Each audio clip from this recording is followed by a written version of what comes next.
बसा बसा. सुस्वागतम सुस्वागतम सुस्वागतम. सर्वप्रथम विद्यार्थी स्वागत समारंभाच्या निमित्ताने उपस्थित व्यासपीठावरील सर्व मान्यवर व आमच्या लाडक्या विद्यार्थ्यांचे मी प्राध्यापक डॉक्टर जाधव मॅडम यांच्यातर्फे मनपूर्वक स्वागत करतो. प्रथम व्यासपीठावर आमंत्रित करतो मॅडम यांना वास्तविक तसेच प्रमुख पाहुण्यांचा परिचय करून द्यावा. जाधव मॅडम.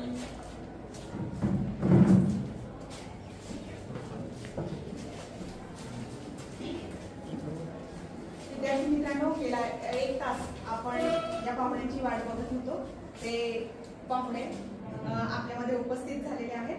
आपण टाळ्यांच्या गडगडाटात त्यांचं स्वागत करूया पुन्हा एकदा.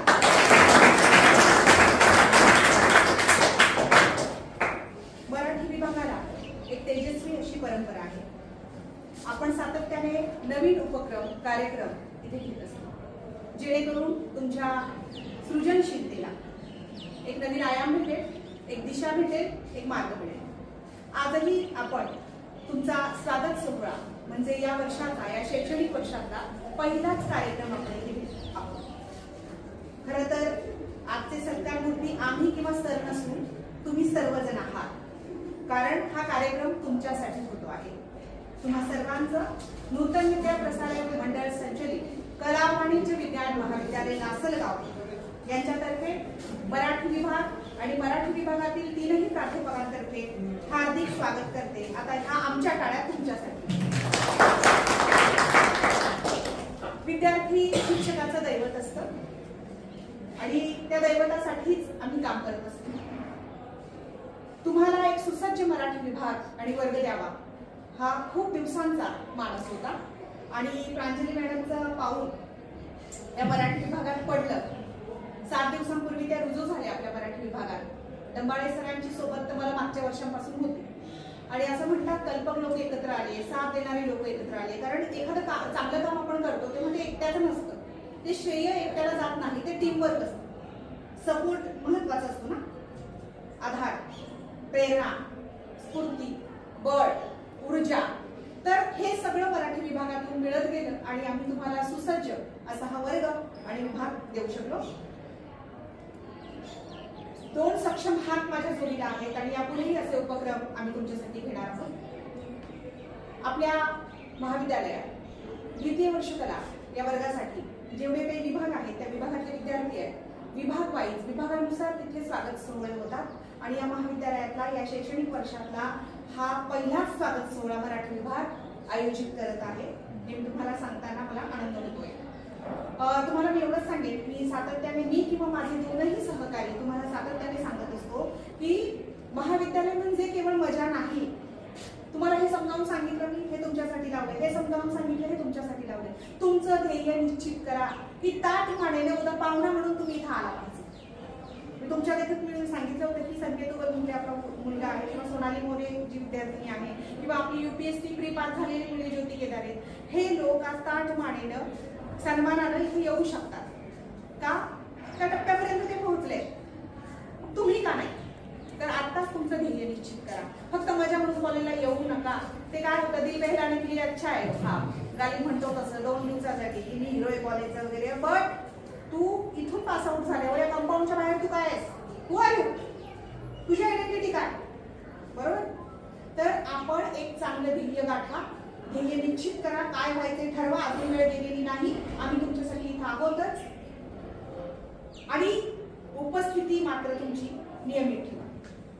त्याशिवाय पदरात नवीन काही पडणार नाही. स्पर्धेचे युग आहे, तुम्हाला माहिती आहे. तुमच्यापेक्षा बेटर बेस्ट चांगला कुणी असेल तर तो तुमच्या पुढे निघून जाईल. त्यामुळे तुम्हाला स्वतःला अपडेट ठेवावं लागेल. फक्त तुमचा स्मार्टफोन अपडेट करू नका, तुम्ही सुद्धा अपडेट व्हा, ते गरजेचं आहे. आणि देशभक्ती किंवा देशप्रेम म्हणजे काय, तर तुमचं काम 100% कोणतेही काम असो 100% उत्तम रीतीने करणं म्हणजे तीच देशभक्ती, तेच राष्ट्रकल्याण आहे. तर तुम्ही जे काम करत असाल ते प्रामाणिकपणे करा, म्हणजे तुमचा विकास होईल, तुमच्या कुटुंबाचा विकास होईल आणि तुमच्या परिणामी तुमच्या राज्याचा आणि देशाचा विकास होईल. आता हे होतं माझं प्रास्ताविक. यानंतर आजचे जे प्रमुख पाहुणे आहेत त्यांचा थोडक्यात मी परिचय करून देईन. साधारण 2015 ते 2024 सर 9-10 वर्षांचा आपला ओळख आहे, परिचय आहे. परिचय या माध्यमातून झाला. मी मुद्दामून माझी 4 पुस्तकं इथे समोर आणली आहे. माणसाचं काम माणसापेक्षा अधिक बोलतं असं म्हटलं जातं. हे मला वाटतं मी मागच्या तासाला जे उपस्थित होते त्यांना दाखवले. हे मुखपृष्ठ अरविंद शेलार यांनी काढले. मी अरुणा बोलते जो एकपात्री प्रयोग मी करते. हे मुखपृष्ठ सुद्धा माझा फोटो सोडून हे जे आहे अरुणा शांकान जी 42 वर्ष कोमात होती, जे नाटक मी करते महाराष्ट्रभर, मी अरुणा बोलते, हे मुखपृष्ठ सरांनी काढले. त्यानंतर रमाई नावाचं वैशाली प्रकाशन पुढे मी माझं जे मी चरित्र लिहिले आहे, मी ते चरित्र लिहिलं त्याचं मुखपृष्ठ अरविंद शेलार यांनी केले. आणि नुकताच कोरोना एकल महिलांवर ज्या कथासंग्रह माझा आलेला आहे, संवेदना प्रकाशन पुढे यांनी प्रकाशित केला, त्याचं मुखपृष्ठ सुद्धा अरविंद शेलार यांनी केलेलं आहे. एकूण माझ्या 13 पुस्तकांपैकी 4 पुस्तकांची मुखपृष्ठ अरविंद शेलार यांनी केलेली आहे. माझ्या पुस्तकांची मुखपृष्ठ केली म्हणून नाही, तर महाराष्ट्रात एक नामांकित आणि वलयांकित चित्रकार म्हणून अरविंद शेलार यांना ओळखलं जातं. तुम्ही सोशल मीडियालाही बघू शकता त्यांचं काम काय आहे. ते उत्तम कॅलिग्राफर आहेत. म्हणजे या पुस्तकांची कॅलिग्राफी पण त्यांनीच केली. कॅलिग्राफी म्हणजे हे सुलेखन आहे ना, ते उत्तम सुलेखनकार आहेत. दिसत आहे, प्रत्येकाचा फॉन्ट, साईज, कलात्मकता तुम्हाला वेगळी दिसेल. ही एक कला आहे. याचं आहे बरं. तर ते तुमच्या अक्षरांना वळण लावतात. सुंदर अक्षर हाच खरा दागिना आहे ना तुम्ही प्राथमिक शाळेमध्ये. तर आणि अक्षरावरून माणसं ओळखली जातात असं म्हणतात. आपण जर अंतर्मुख हो आपलं अक्षर कसं आहे. तर ते सुलेखनकार आहेत, कॅलिग्राफर आहेत, ते उत्तम चित्रकार आहेत आणि ते उत्तम कविता आहे. म्हणजे मी पण तुमची कविता अजून ऐकलेली नाही, या निमित्ताने तुमचा गळा प्रत्येक गाणारा म्हणतो माझा निर्णय आहे, पण तुमचा गाता गळा ऐकायला आवडेल आम्हाला. त्यानंतर वैचारिकदृष्ट्या त्यांचं आणि महाराष्ट्रातल्या अनेक लिहित्या हातांचं जमतं, कारण त्यांच्याकडे श्रवणाची कला आहे. तुम्हाला मी सांगते, ऐकणं ही कला आहे. बोलणं जशी कला आहे ना, तुझी ऐकणं कला आहे. हल्ली कुणाला ऐकूनच घ्यायचं नसतं. सुनाना हर कोई चाहता है, सुनना कोई नहीं चाहता. ते उत्तम श्रोता आहेत. फोन केल्यानंतर 1.5 तास आम्ही त्यांच्याशी बोलू शकतो. ते उत्तम श्रोता आहेत आणि वैचारिक पातळी अनेक लोकांशी त्यांची जमते आणि छान पद्धतीनं त्यांच्याशी वैचारिक लागेबांधे लोकांचे आहेत. असे अरविंद शेलार आपल्यामध्ये उपस्थित झालेले आहेत. मी गातागळा आणि कविता म्हटल्याबरोबर ते त्यांच्या फोनमध्ये कविता शोधू लागलेले आहेत. यानंतर पुढचे सूत्र आपला अविनाश याच्याकडे मी देते. तत्पूर्वी सरांचा आपण सत्कार करूया. सत्कार आम्ही तिघ जण मिळून करणार आहोत. तर सरांना माझं नवीन पुस्तक देते, ज्याचं मुखपृष्ठ सरांनी काढलेलं नाहीये. आणि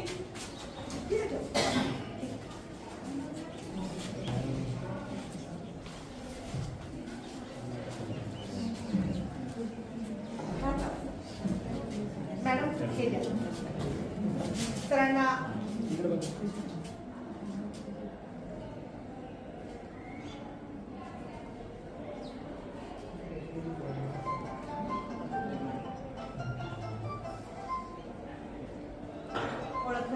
मला पावसात आला पाणी. त्यानंतर प्रांजली मॅडम, सर कुछ मीठा हो जाए. प्रांजली मॅडम, विकास,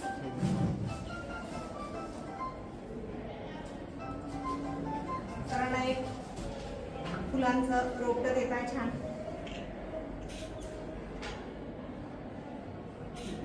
धन्यवाद. यानंतर पुढील सूत्र मी अविनाश कडे.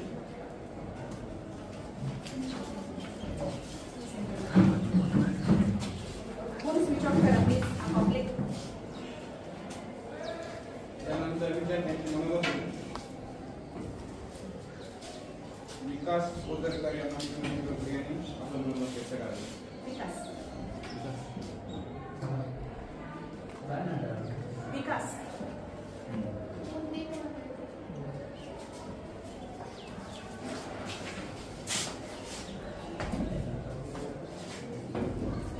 माझं नाव विकास ओझरकर आहे. मी आता SY वर्गात आहे आणि मी सब्जेक्ट स्पेशल मराठी विषय घेतलेला आहे. स्पेशल मराठी विषय माझा आवडता विषय मराठी. मराठी बोलणे त्याच्यात माझं असं आवड, त्याच्यामुळे मी स्पेशल मराठी विषयाचे सब्जेक्ट घेतला. पुढे काय करणार आहे? माझं ग्रॅज्युएशन कंप्लीट झालं, मी MPSC UPSC वगैरे परीक्षा देणार आहे. कसं वाटतंय विभागात येऊन? खूप भारी वाटते विभागात. मराठी स्पेशल विषय हा माझा आवडता विषय त्याच्यामुळे. कायच पडेल ना, तू पडेल. धन्यवाद.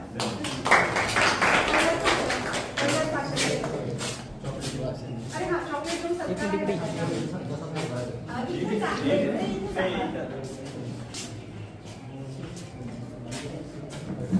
रेकॉर्डिंग सुरू आहे. रेकॉर्डिंग सुरू आहे बरं का बाळांनो. ये समोर ये. फोटो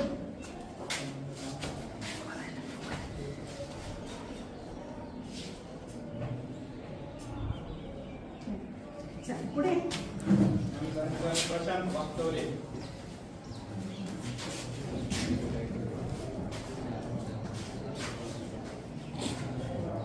नमस्कार, माझे नाव प्रशांत वागतवले. मी SYBA वर्गात मराठी विषय पहिल्यापासून आवडतो.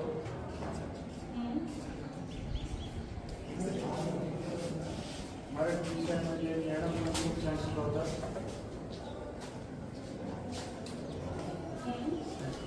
पुढे काय करणार आहे?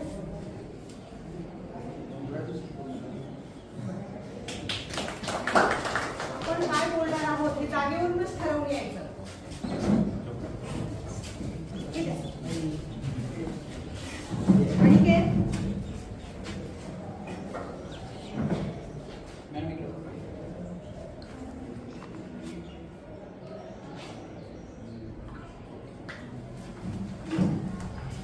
त्यानंतर वर्षा बर्डे.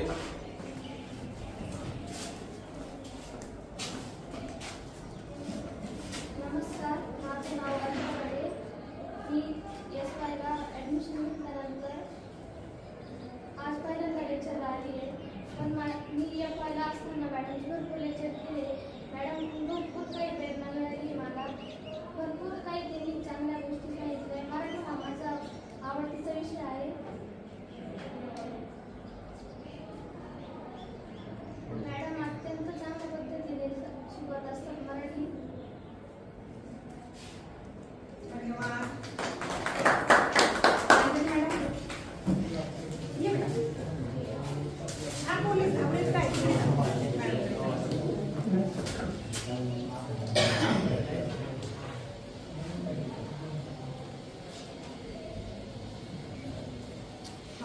त्यानंतर माधुरी शिंदे यांनी आपले मनोगत व्यक्त केले. तुम्ही जे काही बोलाल ते इथे रेकॉर्ड होत आहे. माझे नाव माधुरी शिंदे. मी SYBA स्पेशल मराठी घेतलेला आहे. मॅडम खूप छान शिकवतात. मी मराठी हा विषय खूप आवडतीचा आहे. मराठी विषय घेऊन मराठीचे शिक्षक व्हायचे. वा छान. समोर.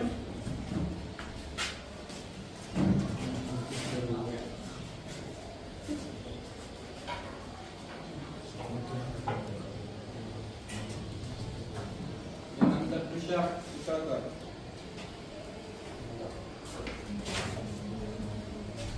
शुभम वेगळा आहे ना बोलणार?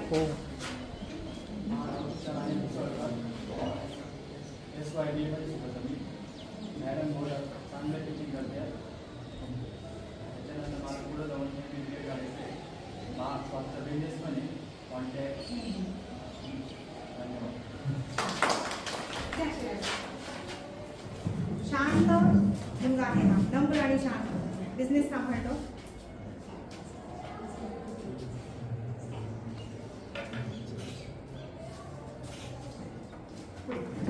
त्यानंतर अनिकेत गंगुले त्याला विनंती करतो आणि आपले मनोगत व्यक्त करा. माझं नाव अनिकेत माणिक उगलमुंगले. मी SYBA या मराठी विभागात ॲडमिशन घेतलं. त्यानंतर आम्हाला 3 शिक्षक आले. एक प्रतिभा जाधव, डंबाळे सर आणि प्रांजली मिळाले. त्यानंतर मी ग्रॅज्युएशन पूर्ण करून MA BEd याच्यात जाणार आहे. त्यानंतर मला MA BEd करून नंतर सेट नेट देऊन शिक्षक होता येईल. छान. ठीक आहे. हे शिकायचं.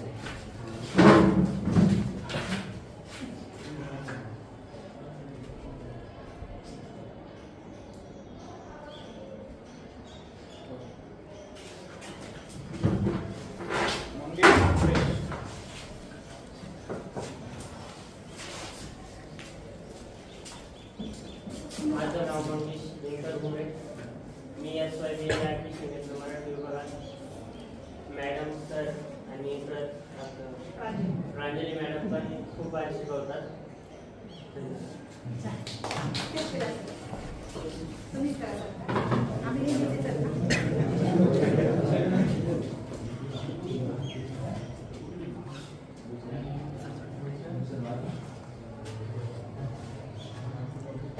अविनाश पुढे.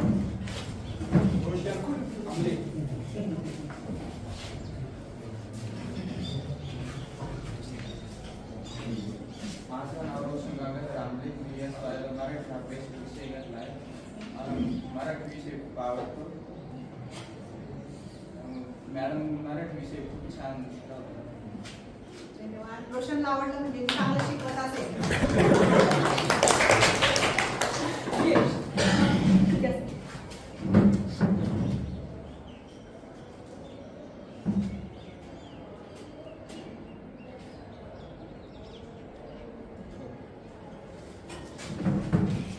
अमित पवार.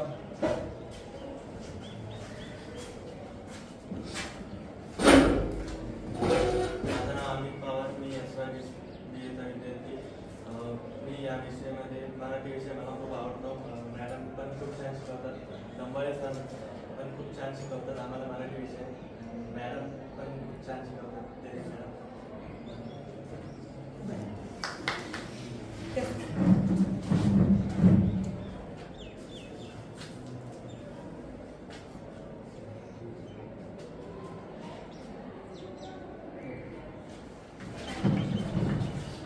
वसुदेव कोटेकर.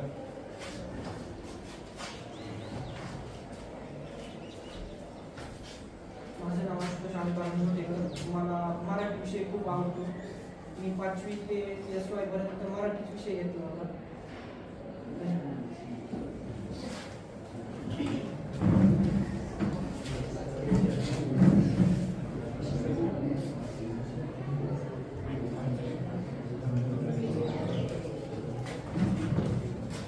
वेदांत दरेकर.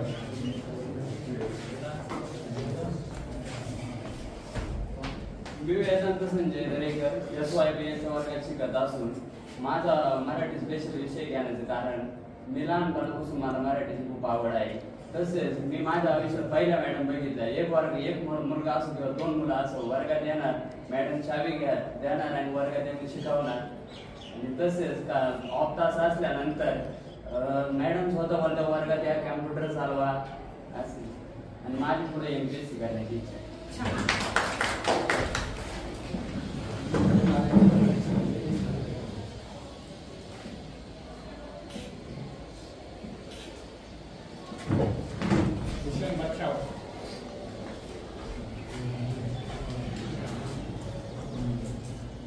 माझे नाव भूषण भगवान साव. मी SYBA वर्गात शिकतो. मराठी विषय हा मला पहिल्यापासून आवडतो. मराठी विषय हा मी स्पेशल घेतलेला आहे. मॅडम वगैरे पण चांगले शिकवतात. सर पण चांगले टीचिंग करतात.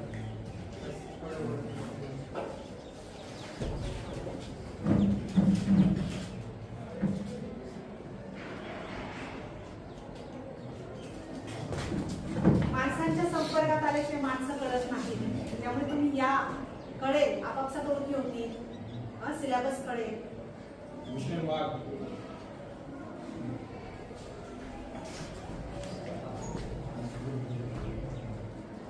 माझे नाव सोपा विषय त्यामुळे ऐकताय का आम्ही? मला फोन केला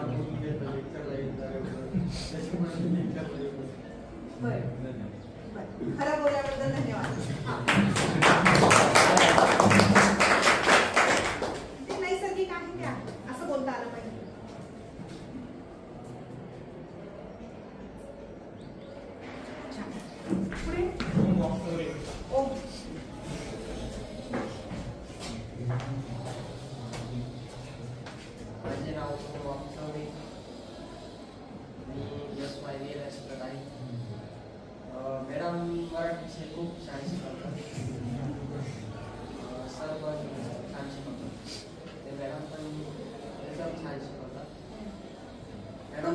शिका एकीने या. माझा असा विषय का मी येत नव्हतो सरांनी फोन केला म्हणून पुढे काय करायचं? पुढे MPC वेळात वेळ काय केलं सरायचं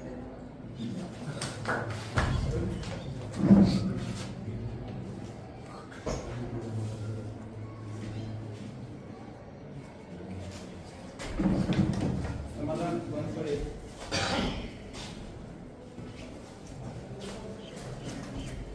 नमस्कार, माझे नाव समाधान बनसोडे. मी मराठी विभाग द्वितीय कला द्वितीय वर्ष कला या वर्गात शिक्षण घेत आहे आणि आपले जाधव मॅडम, डांबळे सर आणि प्रांजली मॅडम खूप भारी शिकवतात. या विषयात मला MA करून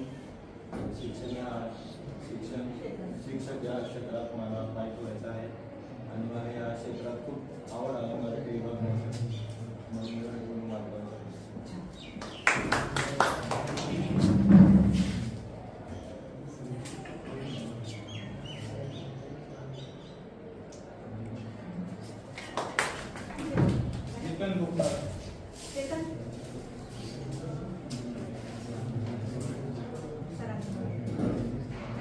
माझं नाव चेतन मी SYBA या वर्गात शिकत असून तसेच आपले मराठी विभागाचे प्रतिभा जाधव मॅडम, डंबाळे सर आणि प्रांजली मॅडम यांचं मनापासून धन्यवाद करतो. तसंच आपले माननीय प्रमुख पाहुणे शेलार सर तसेच हे चित्रकार असून त्यांचं पण धन्यवाद करतो. आणि मला पहिल्यापासून मराठी विषयामध्ये खूप आवड आहे. तसेच मराठी विषयी या भागातून आपल्याला MPC UPSC या क्षेत्रात विकास येते. शिक्षण क्षेत्रात करते.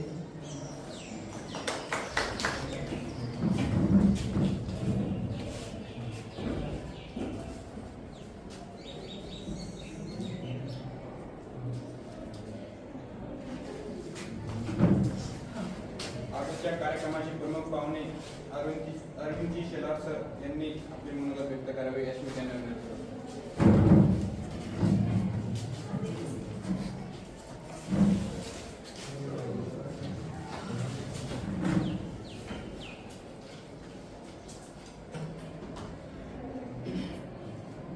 सगळ्यात आधी आपल्या महाविद्यालयाचे प्राचार्य, आपलं महाविद्यालय त्यांनी मला तुमच्याशी संवाद साधण्याची संधी दिली त्याबद्दल त्यांची मनपूर्वक आभार व्यक्त करतो. त्यानंतर मला या ठिकाणी आपल्या प्रतिभाताई जाधव त्यांनी निमंत्रित केलं, त्यांचं या ठिकाणी मी मनपूर्वक आभार करतो. आणि तुम्ही मला ऐकण्यासाठी या ठिकाणी तुम्हाला आलो त्यामुळं तुमचेही मनापासून आभार.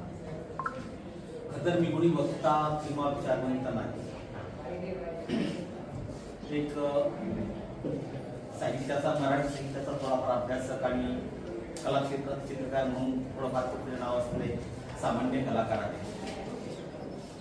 खरं तर चित्रकार आणि साहित्यिक यामध्ये फारसा काही फरक नसतो.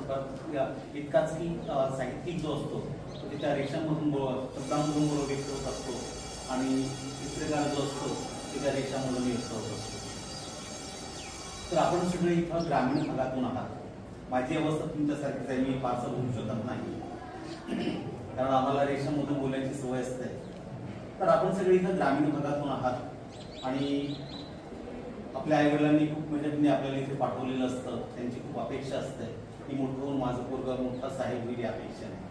परंतु होतं काय ना की आपण महाविद्यालयात प्रवेश घेतो आणि आपण इथल्या रंगीबेरंगी वातावरणामध्ये स्वतःचा रंग बदलण्याचा प्रयत्न करतो.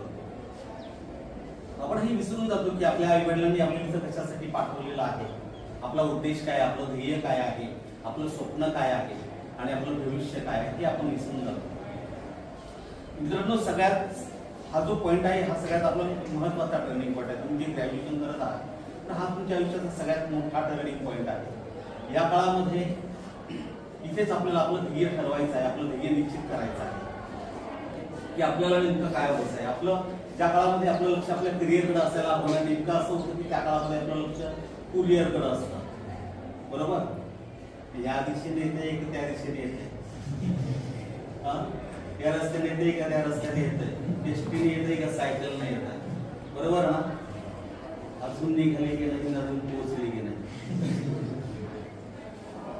तर हे नेमकं असं होतं आपलं जे तुमच्यापेक्षा वयाने मोठं आहे, 4 पावसाळे 4 उन्हाळे जास्त खाल्ले, त्यामुळं तुमचा या गोष्टीचा खूप चांगला अनुभव आहे आणि नेमकं इथंच आपण बसतो. मित्रांनो, ज्या काळामध्ये आपण आपल्या करिअरकडे लक्ष द्यायला पाहिजे त्या काळात आपल्या करिअरकडे लक्ष जात नाही. तर भविष्यामध्ये खूप सारे प्रश्न आहेत आपल्यासमोर अजगरासाठी आवाज होऊन. त्यामुळं प्रेमी ही सगळी गोष्ट जी आहे ना ती फार महत्वाची नाही आहे, कारण आपण सगळे त्याच गोष्टीकडे फार लक्ष देतो. आपलं करिअर म्हणजे कॉलेज म्हणजे आपल्याला फक्त तेवढी एकच गोष्ट वाटते, आपण आपलं ध्येय निश्चित करत नाही. प्रेम ह्या सगळ्या गोष्टी फार विशेष महत्वाच्या नसतात. फार वर्षांपूर्वीची एक गोष्ट आहे. गिरीश पाडगावकर पुण्याचे कार्यक्रम होता. पाडगावकर सर त्यांच्या व्यासपीठावरून ते बोलत होते पाडगावकर सर, आणि त्यांनी त्यांची नेहमीच्या शैलीमध्ये कविता ऐकवली. ते म्हणाले, प्रेम म्हणजे प्रेम असतं, तुमचं आणि आमचं अगदी सेम असतं. पाडगावकरांची छान कविता सांगितली. झाल्यानंतर सगळ्यांनी टाळ्या वाजवल्या. टाळ्या झाल्यानंतर बरेच मजकूर मिळाले आणि त्याच्यानंतर योगायोगाने मला बोलण्याची संधी मिळाली. त्यावेळी मी तुमच्या स्वतःच्या कॉलेजला होतो, तर मला बोलण्याची संधी भेटल्यानंतर मी त्यांना उत्तर देताना असं म्हटलं की माफ करा सर, पण सगळंच प्रेम नसतं. सगळंच प्रेम नसतं. एकाला हात, दुसऱ्याला साथ, तिसऱ्याची वाट असते. सगळंच प्रेम नसतं. एकाला हात, दुसऱ्याला साथ, तिसऱ्याची वाट असते. आणि काही प्रेम म्हणजे किरापतीचं ताप असतं.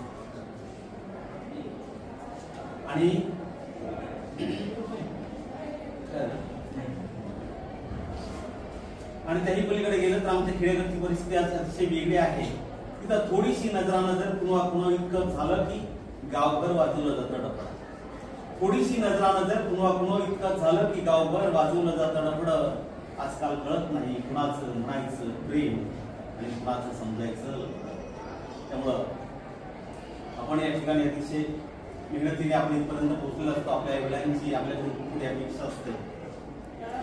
ज्यावेळेस मी असं तुमच्यासारखा महाविद्यालयात ऍडमिशन घेतलं त्यावेळेस माझी डोळ्यात चमक होती. ती चमक आज मला तुमच्या डोळ्यात दिसत आहे. परंतु आपण आपलं ध्येय निश्चित केलेलं नसतं. आपल्याला आपलं ध्येय निश्चित करता आलं पाहिजे मित्रांनो. आणि त्याच्यानंतर मधल्या काळामध्ये मी तुमच्यासारखं प्रोफाईल घेऊन आणलाय.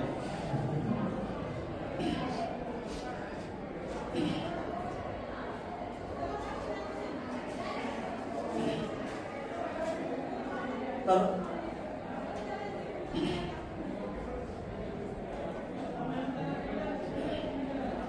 पुरींना एक विनंती आहे की तुम्ही जर म्हणजे बऱ्याचदा मुलांचा तुम्हाला मेसेज येतो, मुलं तुम्हाला म्हणतात की मी तुझ्याशिवाय जगू शकत नाही, मला नाही भेटली तर मी माझ्या जीवाचं काही बरं वाईट झालं तर त्यांच्या मेसेजकडे कधी लक्ष देऊ नका. तुला कधी जर मुलगा तुम्हाला म्हणाला ना की मी तुझ्याशिवाय जगू शकत नाही तर त्याला फक्त एकच म्हणा की तुला जर जीवच द्यायचा आहे तर जीव देण्याअगोदर तुझ्या फक्त फेसबुकचा पासवर्ड मला दे. पोरग फायदा देईल, फेसबुकचा पासवर्ड देणार नाही, कारण रात्री 11 नंतर ऑनलाईन दिसणाऱ्या प्रत्येक मुलीला त्याने हाय केलेला असतं. बरोबर ना? तर अशी सगळी परिस्थिती आहे. तर खरं तर मी आज तुमच्याशी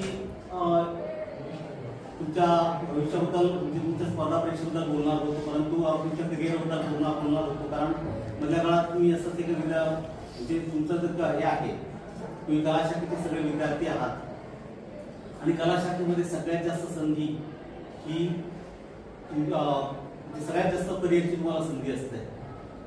पण नेमकं असं होतं ना की आपण नेमकी ऍडमिशन कशासाठी घेतलं आहे, आपल्याला नेमकं करायचं काय, आपला उद्देश काय हेच आपल्याला माहित नसतं. मधल्या काळात एक मुलगा मला भेटला, त्याला म्हटलं तुझं शिक्षण काय झालं, तर त्याने मला सांगितलं की मला एक ग्रॅज्युएशन झालंय. म्हटलं आपण पुढं काय करायचं, म्हणजे आणि शेती करतो.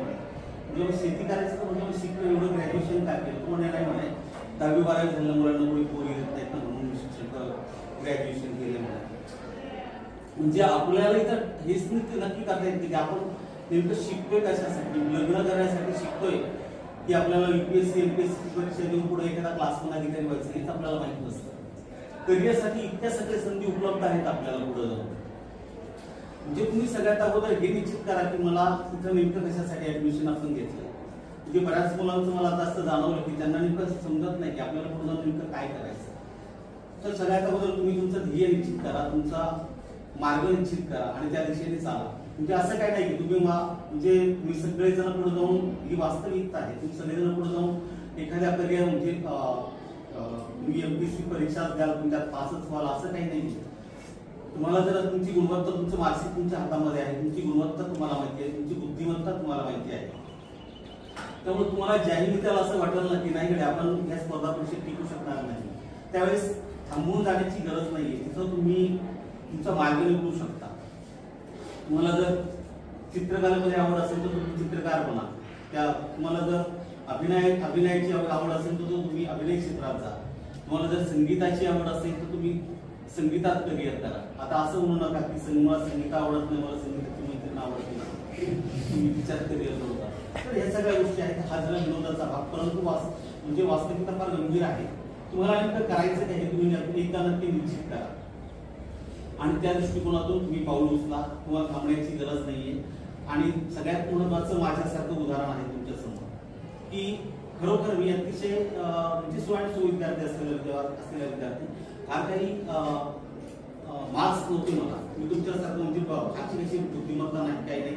पण मी ज्यावेळेस कॉलेजला होतो ना तुमच्यासारखा, त्यावेळेस मी तिथं माझं ग्रॅज्युएशन कंप्लीट झालं आणि मी तिथं थांबलो आणि माझ्या लक्षात आलं की नाही आपण स्पर्धा परीक्षा देऊ शकत नाही, आपण UPSC परीक्षा देऊ शकत नाही, आपला BEdला MEdला पुढे नंबर लागू शकत नाही. तिथं मी माझं करिअर निवडलं. मला माझं चित्रकलेमध्ये आवड होती, तिथं मी माझं करिअर सुरू केलं आणि मी आज 3,500 पेक्षा जास्त पुस्तकांची मी पुस्तकं काढली. आणि आज महाराष्ट्रभरामध्ये मॅडमने जे सांगितलं की छान सुलेखनकार आहे, तर आज महाराष्ट्रभरामध्ये किंवा भारताबाहेरमध्ये आज 40,000 विद्यार्थी आहेत की ज्यांना मी सुलेखन कसं काढावं याचं प्रशिक्षण देतो आहे. म्हणजे आपण असं काहीतरी करा ना की जिथं तुम्हाला कोणी स्पर्धक नसला पाहिजे आणि अशी जरी स्पर्धक असला तरी आपलं स्थान असं निश्चित करा ना की आपल्या जागेवरून आपल्याला कोणी उठवलं नाही पाहिजे. नाहीतर रानू मंडळ व्हायला आपली वेळ लागत नाही. कारण कुठून तरी एक रानू मंडळ आली, 4 दिवस ती फेमस झाली, स्टार झाली आणि ती तिथेच थांबली. त्याचं कारण फक्त एवढंच होतं की रानू मंडळ कोणाला तरी कॉपी करत होती. त्यामुळे आयुष्यामध्ये कधीच कोणाला कॉपी करू नका. तो तसं करतो म्हणून आपण तसं करायचं नाही. आपलं स्वतंत्र अस्तित्व आपल्याला निर्माण करता यायला पाहिजे. वेगळं काहीतरी करण्याचा प्रयत्न करा, इतरांपेक्षा काहीतरी वेगळं करण्याचा प्रयत्न करा. आज चित्रकार म्हटलं की आज या परिसरामध्ये कितीतरी चित्रकार तुम्ही हात मारले तरी गोळा होते. पण आज मी महाराष्ट्रभर काम करतोय किंवा आज परदेशापर्यंत माझे चित्र जातं. त्याचं कारण फक्त इतकंच आहे की आपण काहीतरी जगाला वेगळं देण्याचा प्रयत्न करायला पाहिजे.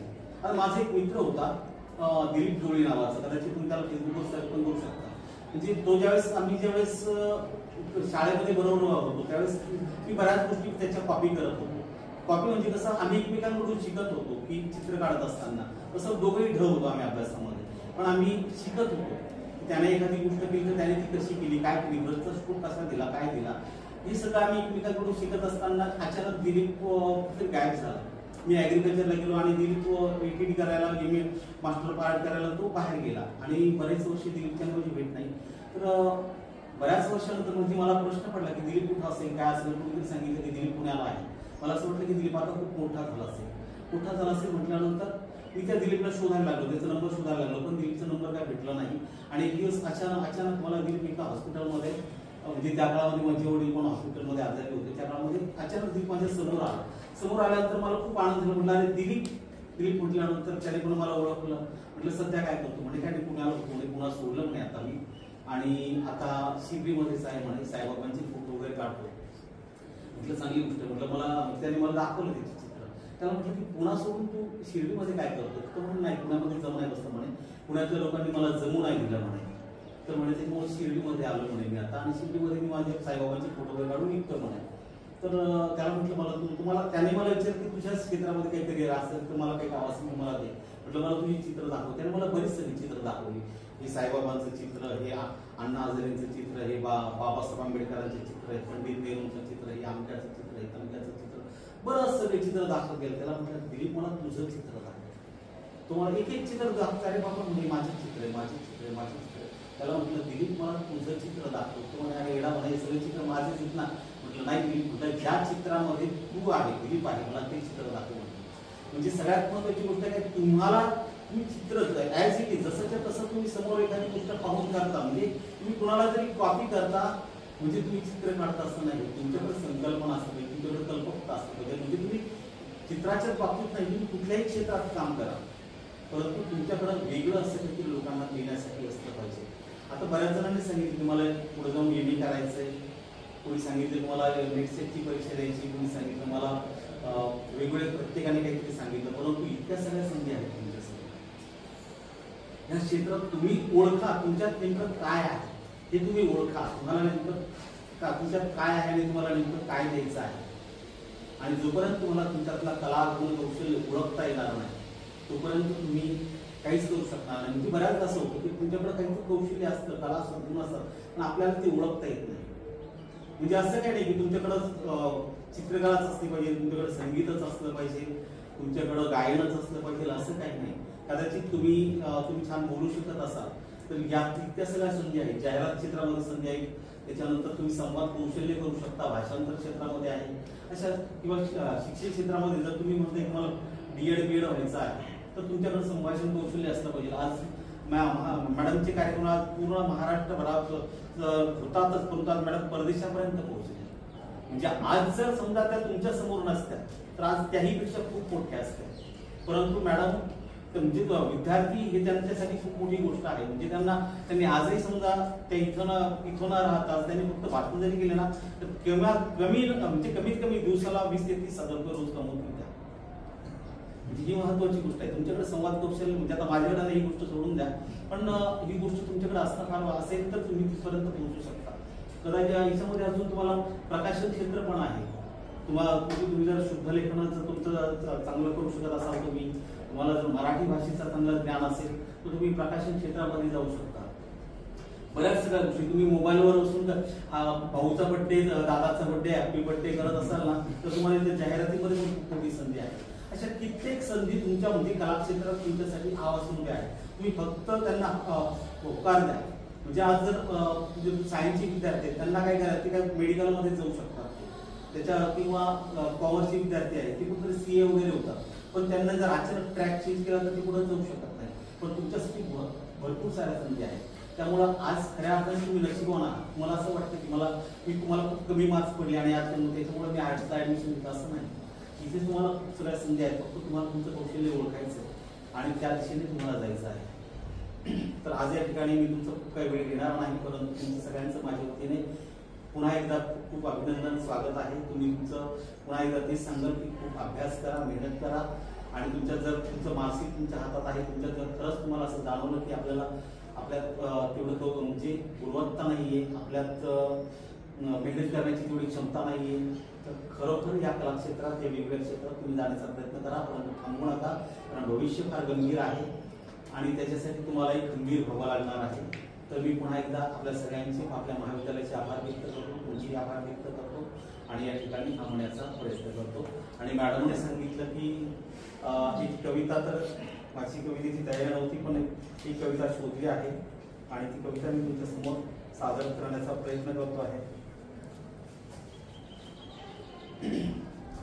कारण आम्हाला कसं की शब्दांतून, रेषांतून व्यक्त होण्याची सवय असते. भाषण हा आमचा प्रांत नाहीये. तरी पण मॅडम कवितेचं नाव आहे माय.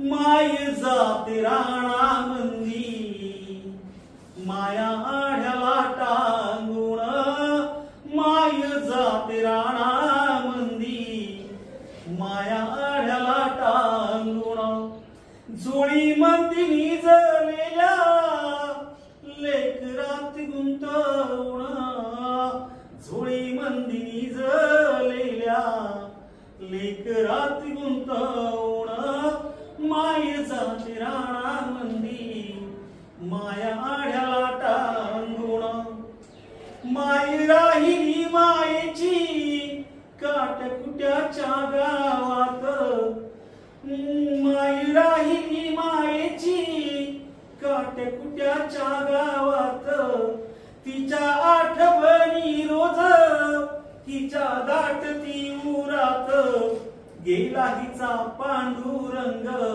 हिला देऊनी गवना केला हिचा पांडुरंग हिला देऊनी गवना माय जाते रानामंदी माया आढ्याला टांगुना सण एकी सण जाती हिच्या डोळ्यात पाहून हिच्या माहेराच्या वाटा साऱ्या गेल्यात बुजून कागल पविती असू इथं तुझ नाही कोण कागल पविती असू इथं तुझ नाही कोण माय जाते रानामंदी माया आढ्याला टांगून कशासाठी दिलं त्यानं अस कडू आई पण सोन पिवळ्या फुलांचं काट्या बाभळीच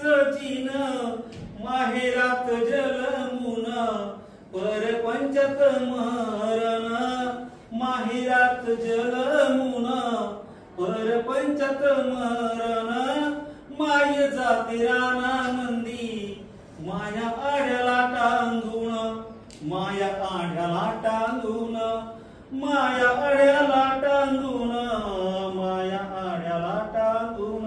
धन्यवाद.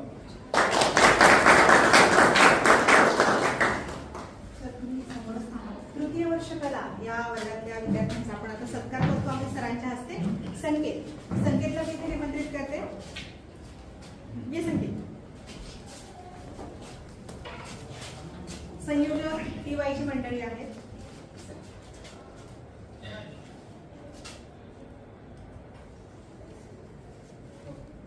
आमचा धडपडा आधारस्तंभ कार्यकर्ता प्रमोद,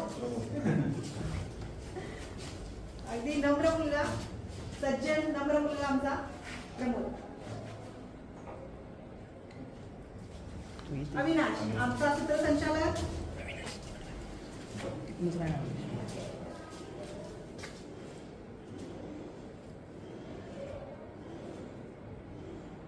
आणि आजचा कॅमेरामॅन शुभम.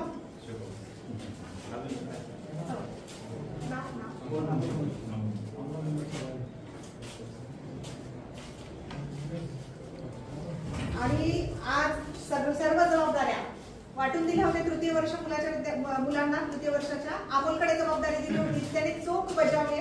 अमोलचा सत्कार करूया आपण.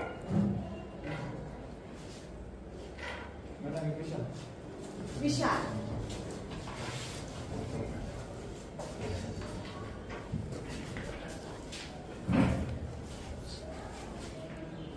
विशालचा सत्कार होतोय. आता तुमच्यासाठी इथेच थांबा सर. तृतीय वर्षाच्या मुलांनी तुमच्यासाठी या सगळ्या सुंदर सोहळ्याचं आयोजन केलेलं आहे. त्यांच्यासाठी एकदा टाळ्या. त्यानंतर तुमच्या हस्ते माझे नवीन सहकारी प्रांजली मॅडम, लेडीज फर्स्ट म्हणून सत्कार. प्रांजली मॅडमचा सत्कार करूया.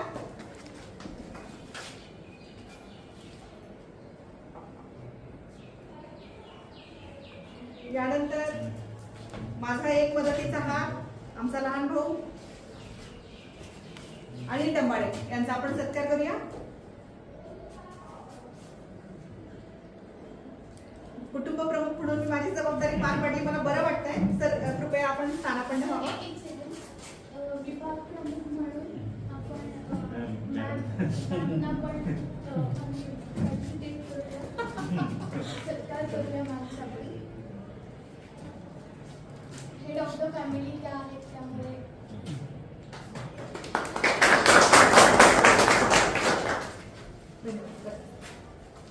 पुढच्या कार्यक्रमाचं नियोजन सर आपण आपले म्हणून एक छान प्रकारे मत व्यक्त केल्याबद्दल. यानंतर शिवम गाडे यांना मी विनंती करतो की यांनी आभार मानावे. आज्ञाधारक मुले बरं माझे फोन केला की हजर. विद्यार्थी स्वागत समारंभाच्या निमित्ताने आपल्याला प्रमुख अतिथी म्हणून माजी अरविंद सर सेलर सर यांनी आपल्याला मार्गदर्शन केले. कसे त्यांचे मनापासून आभार व्यक्त करतो.